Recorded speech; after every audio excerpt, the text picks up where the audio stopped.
Story 1. Am I the a-hole for booking the same wedding venue as my sister? Am I the a-hole for booking the same wedding venue as my sister? Okay, this is my first ever post and probably my last, as I will delete my account after a few days. A friend suggested this so I can get another view on this. Okay, for starters, my sister, 24F, and I, 27F, are getting married this summer. She will marry at the end of August and I at the beginning of July. My sister and I are very close and practically did everything together when we were younger. We did sports, watched shows, together all the time. To be honest, I always thought she was the prettier due to her being thinner / more athletic looking, but I learned to love myself especially through help from my sister. In high school, and even though they tried not to compare us sometimes when they talked to her, you got the sense they were, even if they didn't mean to. I meant comparing her to me because my parents freaked when she got anything below a 93 in school, even if it was a high B or low A, when I got mostly As my first year in high school, but it took her a little longer to do the same her first year. This happened around 2 weeks ago now. I lost my venue by a severe flooding incident at my original place. My sister and I are each other's maid / matron of honor, so my sister swoops in and gives me a list of 10+ venues that are similar. We went to her venue for something and I fell in love. The place, it has a beautiful garden / patio area plus a barn. I called them and asked if they had any spots in early July and they said yes, and only a couple days before the original date and just earlier in the day. My fiancé also liked the place, so we decided to book it. I didn't tell my sister before I booked. I told my sister, but she wasn't thrilled. She asked if we can still look at the other places she suggested, but I told her I already booked it. She asked me to just look at the others, but I told her I would be too busy renovating and replacing things. She asked me to unbook the venue because she would like something that was just hers for once. She became suddenly upset about it. I'm not exactly proud of it, but I told her I didn't want to fight, so I left, leaving her alone. I talked to my partner about it and he says that she probably released some pent-up emotions from when she was younger. I still have the place booked, but I think I'm gonna look at few of the places on the list, hoping it will help her out a bit. My sister isn't talking to me as much and I think this caused a rift between us. Am I the a-hole? Redditor comments. 1. You're the a-hole. If there are more than 10 other venues near you, it's bizarre that you even remotely thought this would be okay.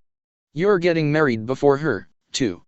That means that despite the fact that she picked her venue first, she'll look like she copied you.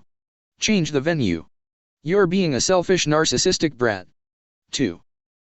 Yeah, kinda, you're the a-hole. If this was 5 years later, then it may not matter as much, but she booked this venue first, and her wedding is the next month. By booking her venue a month before her, you are effectively stealing her thunder, especially as sisters you will presumably have a fair number of guests attending both events. She was also nice to give you a list, and this was how you repaid her. I'm surprised the venue even okayed this. I'm wondering why you aren't postponing your wedding entirely. Insurance should cover any rebookings you need to make. 3. You're the a-hole. It is probably not the first time your sister had to share something with her younger sibling, and so this was probably just the last drop. It was careless of you to book the same venue as her without letting her know or asking what she thought. You are sisters after all, and that means your guest lists are probably very similar. I would be upset too if I were her. You just know the guests are going to go, "Oh, this place again," when they show up at her wedding. 4. You're the a-hole. She gave you a list of venues, but you still booked hers and didn't even mention it before you were booking. Which really says something. No one owns a wedding venue, as in only they can use it, but come on, you could have tried to find something and just let your sister have this. Also, don't delete your post, please. 5. You're the a-hole, and leaving it on, "I don't want to fight," is extremely childish and invalidating. I think she has every right to feel protective over it, and I think you know it wasn't kosher to ignore her list and choose her venue upon seeing it without even talking to her about it first. Not only that, but your wedding is first, so you're going to make it seem like she copied your idea instead of the reality. Not only did you not consider her feelings, you actively shut down and invalidated her feelings when you couldn't escape knowing them anymore. Story 2. Am I the a-hole for complaining about Friday weddings, when my friend is having one and overheard? My 31F friend Amy is getting married later this year. The wedding is on a Friday. This is the second Friday wedding I've been invited to recently. It seems like this is getting more and more popular. My opinion is that it is slightly cheeky, as the couple are saving money because it's a weekday, but essentially are passing that cost on to their guests who have to take the day off as annual leave, and time is money. Annual leave is very precious to me. I even buy more to have extra to do as many fun things for myself as possible, so this does essentially cost me. But at the same time I fully understand I don't have to go if I don't want to, even though there is an expectation that you will. The bride and groom are both teachers and the wedding is in the summer, so it does make sense for them. I accepted the invite happily, as of course I want to be there and she is worth it. I'd rather keep the friendship than create any drama around any of this. I was with all my friends at a party at the weekend. I was speaking to another friend, who had just got an invite through to another Friday wedding. We both had a little complaint about Friday weddings in general, and how annual leave days are precious. My other friend has had to move some of her traveling plans indefinitely because of invites like this adding up. We never once mentioned Amy's name. Turns out Amy overheard this conversation, we had no idea, and is now furious. She is saying we've ruined her wedding experience, and she is considering uninviting us, seeing as we obviously don't want to go. She said if you accept an invite you do it without attitude, or you don't go at all. She is also having anxiety that all her family and friends feel the same way. I maintain that while I would have never have had that conversation knowing she could hear, and I have apologized that she had to hear it, I think it's unreasonable to pretend like what we were saying wasn't the truth. She should know what she is asking of people when they made the date decision, and if anything should be flattered that we still accepted the invite, as she is worth it. Am I the a-hole? Redditor comments. 1. You're the a-hole and your friend is right. Wedding days are for the couple on their schedules. Sounds like you're directing your anger towards the wrong group. If your job doesn't give you enough time off to sacrifice one day, then that's between you and your company, not the bride and groom. 2. Yeah. I'm going to go with you're the a-hole. I get that PTO is a commodity, but you did accept the invitation knowing you would have to use it. If you didn't want to use it, you could have said, thank you, but I have work and not enough PTO to cover the event. 3. You're the a-hole. First, for assuming that Friday weddings are scheduled for the sole purpose of saving money. Many venues are booked out for over a year on Saturdays. Couples should not need to put off getting married that long when a different day of the week is an option.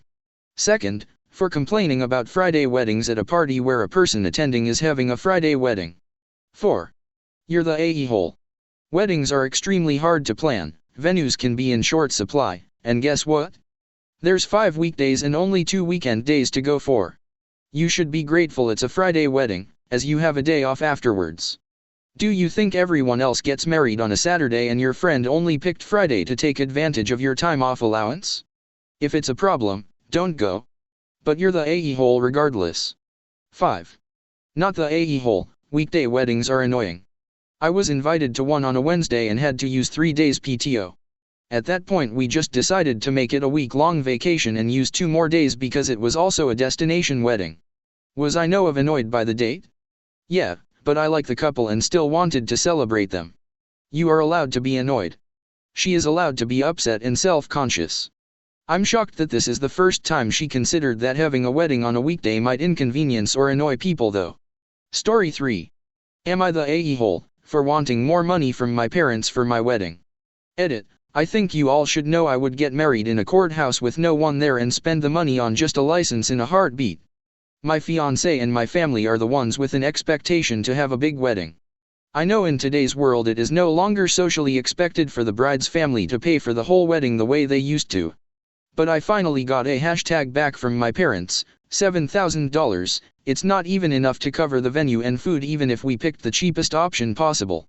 Now I sound like a spoiled brat, I know, but growing up my parents were poor and pushed for everything they have now. My siblings are much younger than me. I got kicked out of the house at 18. So I have been completely on my own since. Well, now both my parents are making about 6 figures each and they have given my siblings a much more generous childhood than I ever received. I kept chalking it up to the fact that they didn't have money when I was growing up and they do now. I feel so guilty for being upset that I expected more, but I thought I would get enough at least for the food and venue, and then my fiancé's family is covering booze and part of the florals. So him and I would have to cover the rest. About 10-15k, now with their number being so low we are going to have to pay way more out of pocket. Am I wrong to be upset?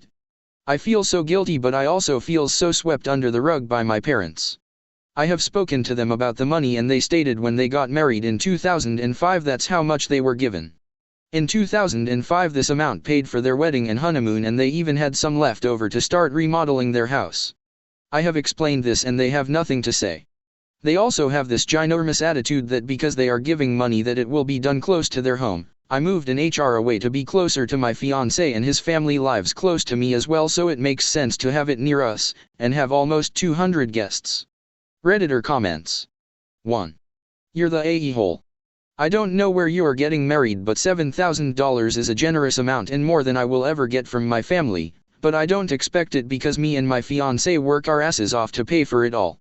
To think that you're entitled is ridiculous. Lots of people have tough childhoods and don't get handouts even later on in life. Be grateful for the contribution you have. 2. You're the a-hole. Sorry that your parents treat you unfairly or your siblings have a nicer childhood, but also you are an adult and it's your wedding. They don't really need to give you anything, maybe a gift, but $7,000 is a lot of money. If you can't cover the rest, either get a loan or reduce your wedding costs. 3. You're the a-hole. You say you're fine with a courthouse wedding, yet planning a 200-person big extravagant wedding. Parents gave you some money.